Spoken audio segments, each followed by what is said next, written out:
pembukaan kali ini. Kalian tahu sendiri aku tuh baru banget kan konten lagi. Kemarin kayaknya udah berapa lama ya nggak konten di backgroundnya belakang ini. Aku tuh nungguin banget ya subunit ini keluar, dan setelah hari hanya entah kenapa SM Entertainment delay, dan dari tadi aku bener-bener mantengin. Ini katanya delay 2 jam, tapi harusnya kalau delay 2 jam kan ini udah waktu Indonesia nih, udah jam 6 sore. Ya, harusnya diputar ya kalau delay 2 jam. Tomorrow for sure.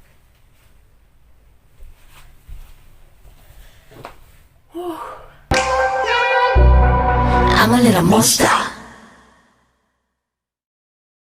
Oke, finally akhirnya MV-nya keluar, walaupun jadinya besok harinya. Kelihatan kan baju aku sampai ganti nih. Dan tadi keluarnya tuh jam 10 waktu Indonesia, dan itu pas banget waktu aku di kantor. Ya, udah ke spoiler sih, tapi belum puas, harus di reaction ini mah, harus banget. Dan tadi pun aku nontonnya nggak gitu detail karena lagi di kantor juga ya. Kayaknya bakal banyak di pause nih. Tadi tuh aku sempet lihat karena pengen tahu apakah ada teori atau gitu, tapi belum masuk gitu sama akunya. Jadi oke, kita nonton bareng. Yalah, siap yuk. Yuk, bisa. Cus. Udah ngerangkak gitu seginya. Oh, adegan ini toh ya, langsung. Sorry, ini kayaknya banyak aku play pause deh. Au,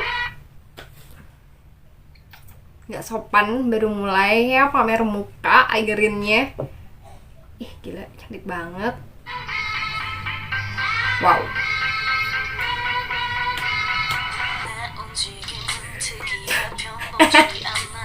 Pause dulu. Aku tuh lihat Twitter, terus ada spoiler video mereka yang lagi behind the scene gitu, dan itu lucu behind the scene-nya tuh. Ya udahlah, lanjut yuk. Oke, so lagi original visual. Gila.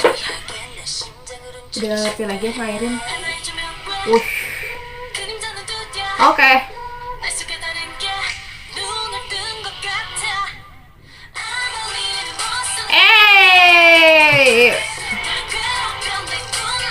Aduh, aku salpok bajunya Airin kayak gitu.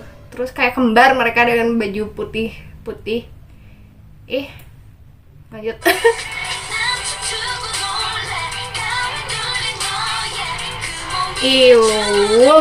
Julis pizza. Oh.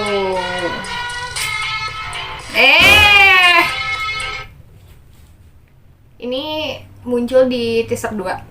Dan aku tahu target Anda SM. Ntar aku jelasin kalau udah beres. Di poni lucu. Wow, kayak Tiffany dia campur Taeyeon. Ya sih, anaknya Tiny tuh. Always dengan senjata ya, Red Velvet tuh. Aduh, Airin bonekanya banyak banget, tapi serem loh nyanyi.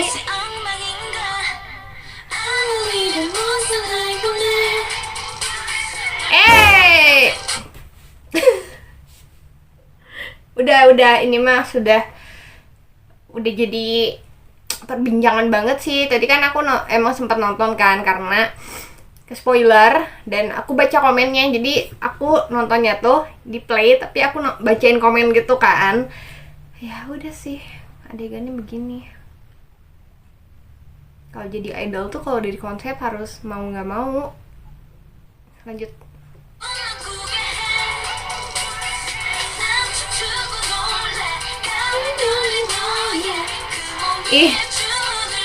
Udah.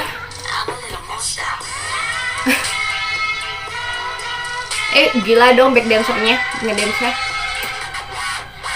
Au! Kaget. Sepertinya kemarin delay itu mungkin ngeedit muka Airin jadi monster Mungkin karena susah dibikin jelek jadi lama. Lanjut, di pause pas gini lagi. Kalian ya yang sabar ya, konsepnya kayak gini.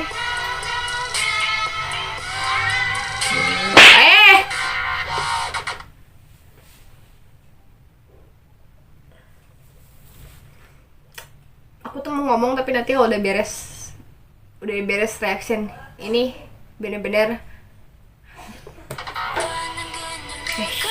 itu pasti baju yang tadi beli. Nah ini nih masih mahal nih.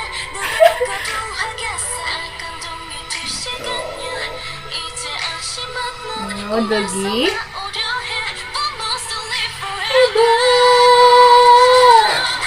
Ih, teket poni.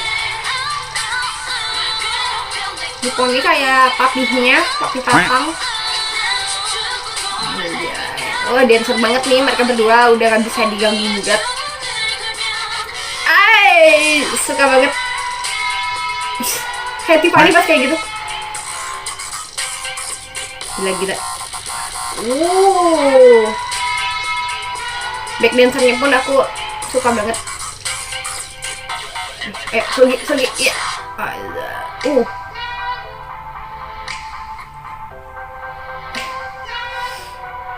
a little monster.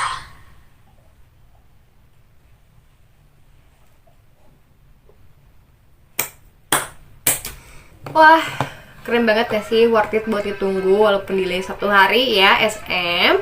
Oke, soal SM Entertainment, kenapa Anda membuat konsep ini seperti berbahaya ya? Banyak banget adegan Aiden sama Selgi yang bikin perbincangan hangat di kolom komentar YouTube. Nah, ini yang bakal aku bahas dan mau sharing sama kalian soal konsep industri entertainment. Nah, kalian udah jelas banget kan, di MV-nya udah kelihatan ini seperti apa. Dan sebelumnya aku udah sempet ngomong konsepnya Red Velvet itu sudah mengarah ke LGBT yang di teori Peekaboo sama Bad Boy. MV Bad Boy juga udah mengarah ke sana dan ini sangat-sangat jelas mengarah ke sana. Sebelumnya pun udah banyak sih, kalau anak-anak K-pop mah udah tahu ya, konsep-konsep K-pop mah udah pada ke sana. Bahkan ada salah satu penyanyi cowok yang disebut-sebut sebagai trosipannya Korea. Ini kalau kalian mau lihat ya. Nah, di MV ini dia frontal sekali kalau dia tuh homo. Tapi aku nggak tahu kalau apakah asli dia homo atau enggak. Takutnya emang konsep juga kan. Karena zaman dulu pun ada grup namanya Tattoo. Dan setelah sekian lama mereka di musik, kan zaman dulu mah orang taunya kayaknya nih pacaran gitu. Nah, setelah udah lama agensinya manajemennya bilang kalau ini konsep karena membernya tuh normal dan ada yang satu tuh biseksual, jadi nggak benar-benar plak gitu mereka tuh. Nggak usah jauh-jauh deh, Ahmad Dhani aja kan pernah bikin The Virgin yang konsepnya mengarah ke sana, yang satu tomboy satu feminim kan. Tapi kan itu hanya konsep musik gitu, nggak tahu aslinya bagaimana. Walaupun misalnya aslinya si artisnya seperti itu mah kembali ke masing-masing ya, orang ada yang menerima atau enggak. Tapi kembali lagi, kita kan di negara Asia, tidak seperti di Hollywood. Jadi lucu aja sih baca komen-komen di bawah tuh kayak, udahlah itu cium aja airin Selgi ya, tapi ya nggak bisa tuh cuy gitu, ini tuh masih di Asia, nanti ditiru lagi. Karena SM Entertainment itu yang aku tahu tuh konsep-konsepnya tuh suka sebagai ikon gitu nggak sih. Jadi misalnya SM bikin ini jadi suka ditiru sama agensi lain, jadinya aku yakin sih ini bakal ditiru juga. Kalau misalnya non K-pop pasti liatnya, kenapa kok gitu. Itu kembali ke orangnya lah yang ngelihatnya. Ada satu hal yang bikin K-pop tuh kayak aneh di mata orang-orang non K-popers. Salah satunya adalah soal delusional para fans-fansnya. Kenapa gitu banyak fans K-pop yang selalu menjodohkan couple tuh sejenis gitu, kayak ini aja, kayak Airen sama Selgi dijodohin gitu kan. Kalau zaman Sunyushide tuh Taewon Tiffany kayak gitu. Kalau misalnya itu masih di batas wajar ya tidak masalah, tapi sekarang banyak kan yang sampai bikin RP tuh role player ya. Kalau misalnya yang nggak tahu, aku nggak main, aku dengar dari temen yang sempat main dan cerita-cerita kayak gitu. Banyak yang terjebak di dunia delusional. Nah di sini aku tidak akan ngejudge, tapi mengingatkan aja jangan sampai kalian main RP tapi lupa dengan kehidupan kenyataan kalian. Itu sih. Nah yang paling aku kurang suka tuh banyak beberapa fans yang kayak tidak suka kalau misalnya idolnya pacaran.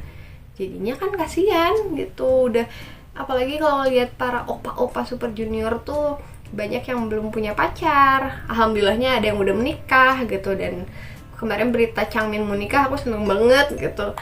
Karena udah masuk ke umurnya lah. Dan Airin tuh seumur aku, bias aku. Dan sempat ada yang nanya, Airin seumur kamu belum kedengeran pacaran? Iya, kasihan aku juga sama Airin. Kasus yang kemarin kan sempet tuh Airin tuh gara-gara dia baca buku feminis nih, buku ini. Kemungkinan di Korea itu soal feminis tuh masih gak banyak yang setuju, apalagi mungkin cowok-cowok. Ada kasusnya dia ngaku-ngakunya fansnya Red Velvet, dia tidak suka dan ngebakar postcardnya Airin gitu.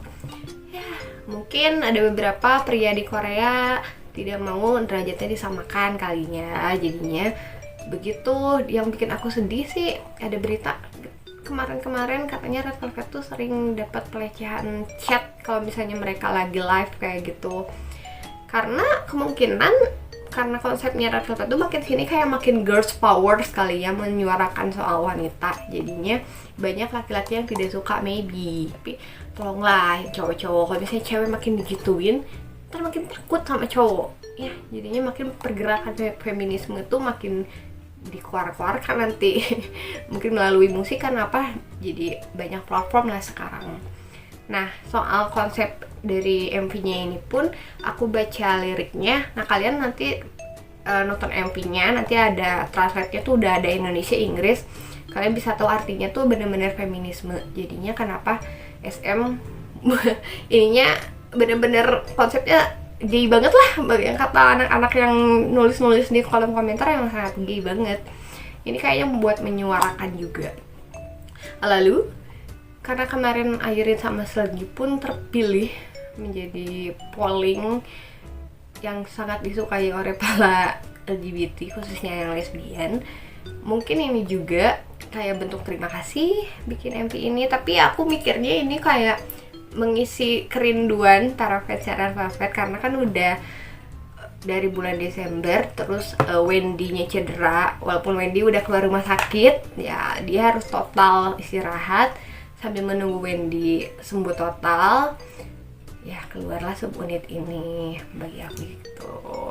Aku sebagai fans K-pop yang udah lama, semoga generasi sekarang para fansnya pun tidak terlalu delusional, tidak terlalu memaksakan apa yang kalian mau terhadap idol kalian, karena idol kalian juga manusia. Jadi begini, kalau misalnya idol sudah masuk agensi, tanda tangan kontrak, ketika mereka udah nih kalian ada lagu nih konsepnya gini, ya mungkin berdiskusi. Tapi kalau misalnya itu oke, deal dari sininya, ya mereka mau nggak mau harus terima. Ya aku kembali lagi soal pengalaman aku saat KM ini pun hal-hal kecil aja. Kita dari model rambut, warna rambut tuh ditentuin loh. Bahkan dulu aku tuh nggak boleh diwarnain hitam, nggak boleh rambut pendek kalau aku. Nah Reika kebalikan dari aku, Reika tidak boleh rambut panjang. Jadi kenapa Reika harus pendek terus dulu, zaman dulu. Itulah hal kecilnya. Itu pun aku yang masih masuk ke tahun 1, tahun 2, maybe kalau misalnya kontrak aku terus-terus, itu pasti konsepnya bakal lebih aneh-aneh menurut aku. Awal aja aku dari rambut pirang berempat jadi hitam satu kan, kita pun yang sebagai member awal nggak ngerti. Tapi ini kan urusan agensi gitu, marketingnya seperti apa biar laku atau gimana. Itu sih. Oke, mungkin segitu aja video reaction. Kemungkinan nanti aku bakal cari teorinya, dan ini hanya untuk menyampaikan. Takutnya menjadi pembicaraan yang wow, dan takutnya orang yang nonton aku tuh non K-popers terus nonton ini apaan sih MV kayak gini gitu. Ya, aku menjelaskan aja di sini. Thank you for watching. Bye bye.